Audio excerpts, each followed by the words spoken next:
qui était là le dimanche passé?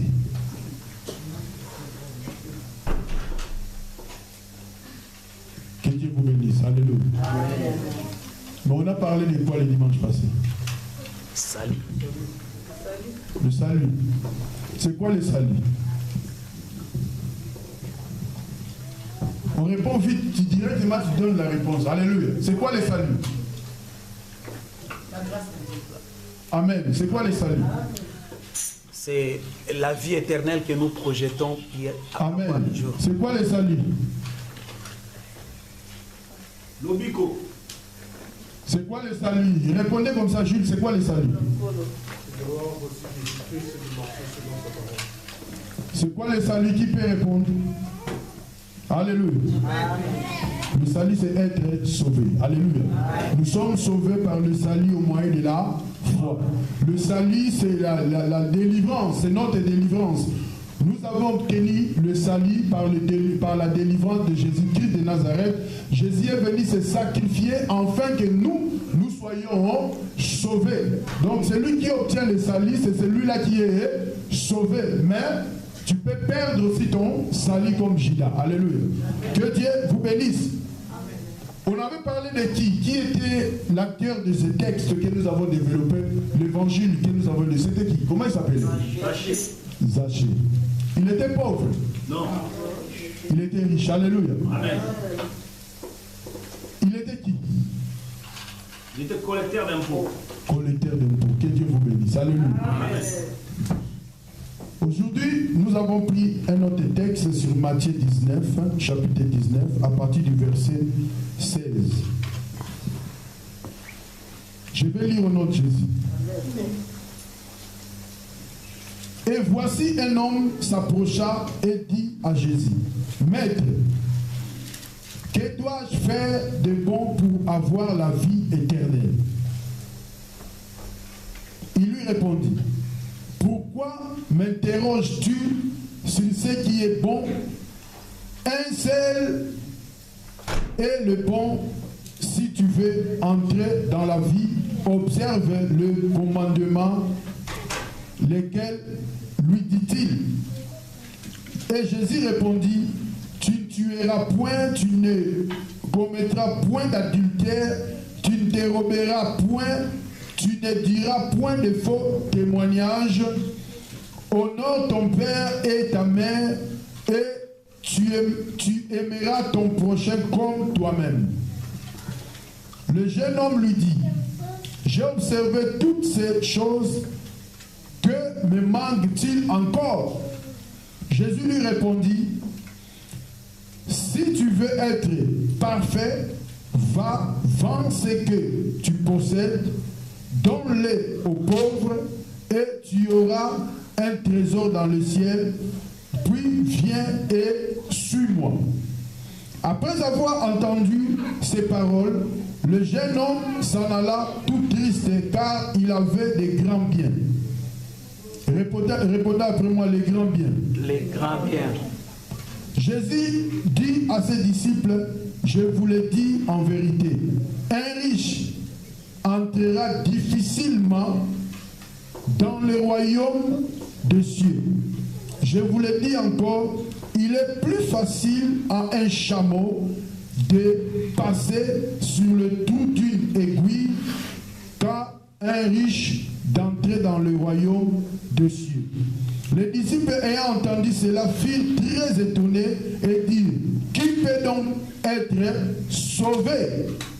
Jésus les regarda et leur dit, aux hommes cela est impossible, mais à Dieu tout est possible.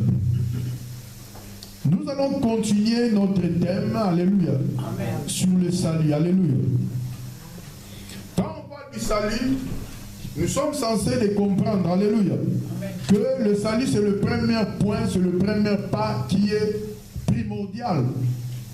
Le salut c'est l'action de sauver, de délivrer. Dieu fit sauver Israël quand il les a libérés en Égypte. C'était la délivrance. Nous aussi, nous avons obtenu notre délivrance par Jésus-Christ de Nazareth. Nous savons qu'Israël, ils ont fait le sacrifice de l'agneau qui a été immolé la nuit et ils ont mangé, c'était leur Pâque. oh, nous fêtons notre Pâques tous les jours parce que Jésus-Christ de Nazareth, lui qui nous a libérés, et nous sommes un peuple qui devait être tout le temps dans la joie. Alléluia. Dis à celui qui est à côté de toi, sois dans la joie. Sois dans la joie. Laisse-moi te dire, frère, le thème que nous allons développer, que Dieu vraiment bénisse sa parole, que Dieu conduit nous afin de comprendre encore. Parce que le dimanche passé, nous avons parlé d'un homme riche qui s'appelait Zachée. Aujourd'hui, c'est un jeune riche aussi qui s'est présenté devant Jésus-Christ de Nazareth. Nous allons prier. Seigneur, bénis cette parole. Toi-même qui es cette parole, mon Dieu, mets la parole dans ma bouche. Conduis-nous encore, oriente-nous afin de comprendre encore l'importance du salut. Parce que c'est la porte qui peut être ouverte, Seigneur de gloire, pour que nous puissions entrer dans notre destinée. Car tu as tracé un chemin, c'est le chemin qui nous conduit à la vie éternelle. Je te bénis encore pour ce temps de la fin. Il n'y a que toi seul qui peut nous sauver. Comme la Bible le dit, tout est possible à Dieu. Il n'y a rien qui est impossible à celui qui croit. Je bénis ta présence. Tout esprit qui n'est pas de Dieu, tout esprit qui peut être caché dans nos pensées, dans nos cœurs, qui peut perturber encore, Seigneur, l'orientation de cette parole, je le déclare maintenant nul et sans effet dans le nom de Jésus. Seigneur de gloire, nous sommes venus devant toi. Parle-nous. Cher Saint-Esprit, c'est toi l'invité d'honneur. Prends contrôle de toutes les choses. Au nom de Jésus, j'ai ainsi prié. Amen. Amen. Nous avons fait la lecture. La Bible nous dit que voici un homme s'approcha et dit à Jésus, Maître, que dois-je faire de bon pour avoir la vie éternelle? Alléluia. Amen. Que dois-je faire de bon pour avoir la vie éternelle? C'est une bonne question, Jésus a dit. Il y a d'autres questions qu'on peut poser, mais ce qui concerne la vie éternelle, c'est lui qui a soif de connaître qu'est-ce qu'il peut faire pour entrer dans l'éternité. Alléluia. Donc Jésus a dit que si tu obéis aux 10 commandements, alléluia, tu ne tueras point, tu ne commettras point d'adultère, pas de mensonge, alléluia. Aimer ton prochain comme toi-même. Quand nous disons seulement ces petites choses, qui est grand, qui est important, nous allons constater que nous tous ici, nous sommes des menteurs. Alléluia. Amen. C'est comme si c'est impossible d'entrer dans le roi. Est-ce qu'on se comprend? Amen. Parce que c'est une bonne question que le Messie a dit. Mais, laisse-moi te dire, cet homme avait aussi entendu parler de Jésus comme Zachée.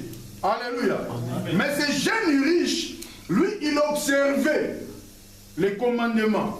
Il a dit à Jésus que Jésus lui répondit, tu ne tueras point, tu ne commettras point d'adultère, tu ne déroberas point, tu ne diras point de faux témoignages, de mensonges.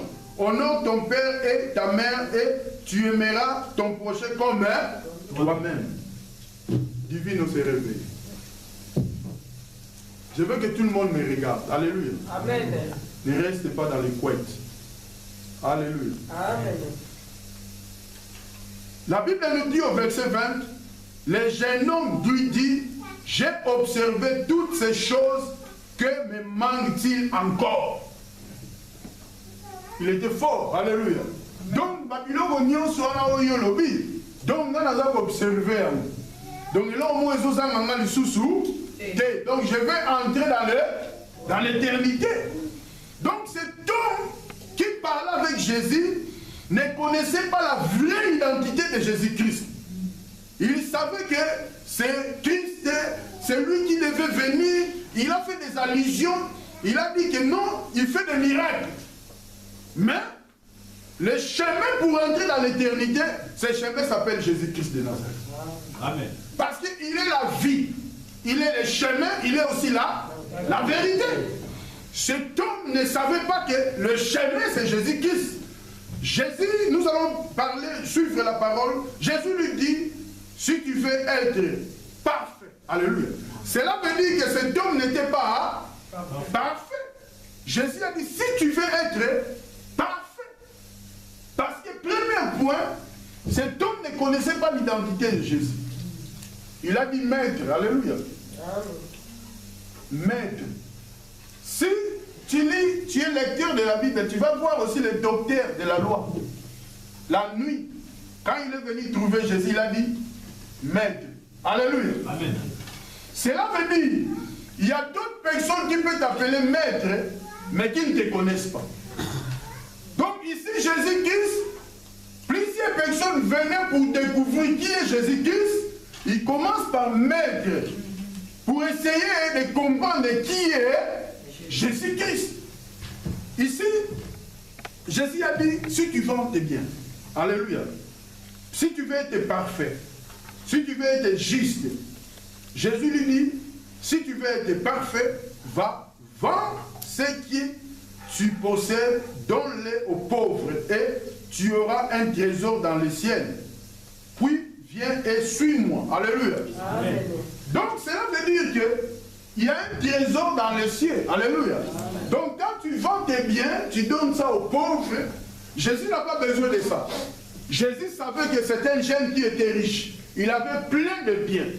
Mais cet homme qui observait les commandements de Dieu, cet homme qui observait les 10 commandements, cet homme qui se prétend parfait, cet homme était aussi égoïste. Alléluia. Donc, son trésor n'était pas l'homme qui était devant lui. Son trésor ou son cœur était attaché à ses biens. Alléluia. La Bible nous dit, cherchons premièrement le royaume de Dieu. Et, continue. Le reste sera Alléluia. Cet homme, son premier trésor, là où son cœur était attaché, c'était ses biens, ses richesses. Quand il voit ses richesses, il observe les 10 commandements. Alléluia. Il dit que, et là, au moment des j'ai tout. Donc, j'observe les 10 commandements, je mange bien, je m'habille bien, tout est parfait pour moi. Donc, je ne commets pas d'adultère, je ne fais rien d'autre. Alléluia. Or, il y avait quelque chose que cet homme ne comprenait pas. Laisse-moi te dire, mon frère, ma soeur, l'ignorance peut nous conduire à l'enfer. Des choses qu'on fait que nous croyons bonnes peuvent nous condamner.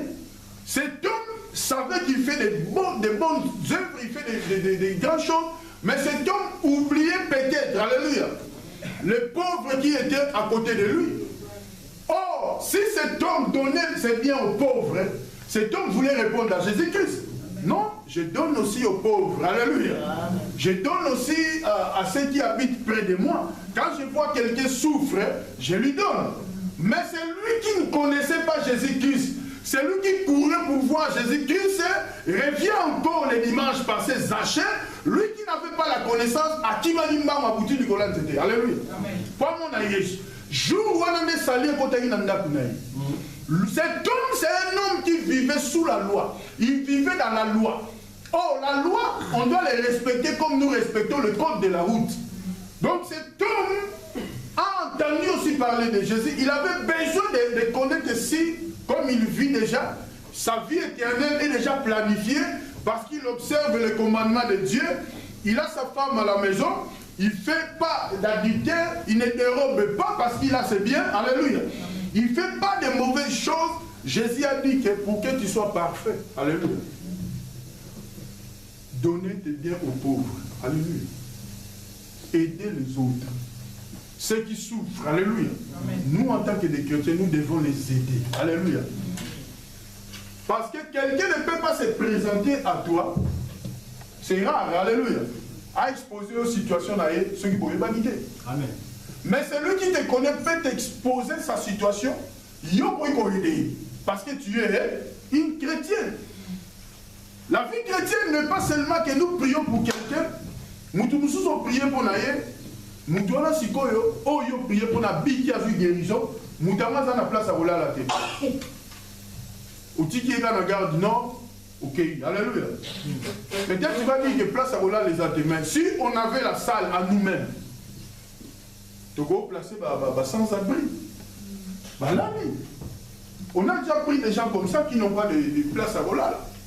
Alléluia. On peut se place pas là, c'est pas grave. Mais la seule chose qui est très importante, que cet homme ne comprenait pas, Jésus lui a dit, a donné l'offre de l'éternité, parce que cet homme voulait absolument connaître s'il peut hériter la vie éternelle. Et puis Jésus lui a donné l'offre, il a dit que vends tes biens, alléluia, donne aux pauvres, et puis suis-moi. Alléluia. Donc Jésus lui a donné l'occasion, il a dit, suis-moi. C'est lui qui suit Jésus-Christ de Nazareth, c'est celui qui croit à son nom, et c'est celui qui fait les œuvres que Jésus veut que nous faisions. Alléluia. Amen. Et que nous suivons Jésus. Comme nous sommes là, nous sommes venus ici, pas pour le pasteur Julien, mais nous sommes venus à cause de Jésus-Christ.